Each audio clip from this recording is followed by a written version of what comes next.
বিসমিল্লাহির রহমানির রহিম। সুখবর সুখবর সুখবর। আর নয় ঢাকা, আর নয় সিরাজগঞ্জ। এখন থেকে আপনাদের সুপরিচিত বিনানুই পশ্চিমপাড়া হাকিমুন্নেসা দারুল উলুম হাফিজিয়া মাদ্রাসা সংলগ্ন আলহাজ ডাক্তার মোফাজ্জল হোসেন স্বাস্থ্য পরিচর্যা কেন্দ্রে সুদূর সিরাজগঞ্জ থেকে আগত চোখের ডাক্তার বসেন ডাক্তার মোহাম্মদ শহীদুল ইসলাম। রোগী দেখবেন doctor Mohammad Shahidul Islam, BNSB Sirajganj, VHSS Dhaka.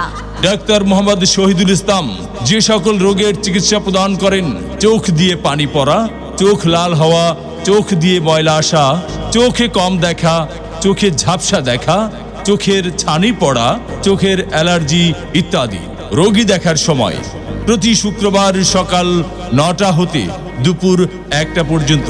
মনে রাখবেন, রোগী দেখার সময় প্রতি শুক্রবার সকাল 9টা হতে দুপুর 1টা পর্যন্ত।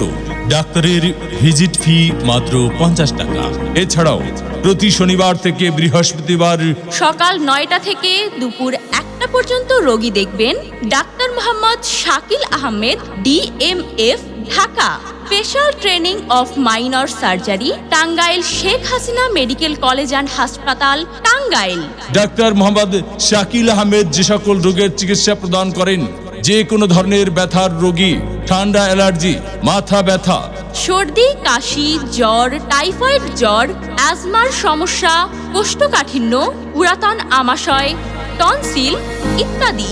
মনে রাখবেন, ডাক্তার শাকিল আহমেদের পরামর্শ ফি মাত্র 20 টাকা। এছাড়াও এখানে ডায়াবেটিস ও অন্তঃসত্ত্বা পরীক্ষা করা হয় এবং নেবুলাইজার মেশিন দ্বারা ছোট ও বড়দের কফ বাহির করা হয়। বিশেষ দ্রষ্টব্য, হাকিমুন্নেসা দারুল উলুম হাফিজিয়া মাদ্রাসায় ছাত্রছাত্রী ভর্তি চলছে। নিবেদক আলহাজ মুদাসসির হোসেন, বাঘুটিয়া, চৌহালি, সিরাজগঞ্জ। আমাদের সেবা নিন, সুস্থ থাকুন।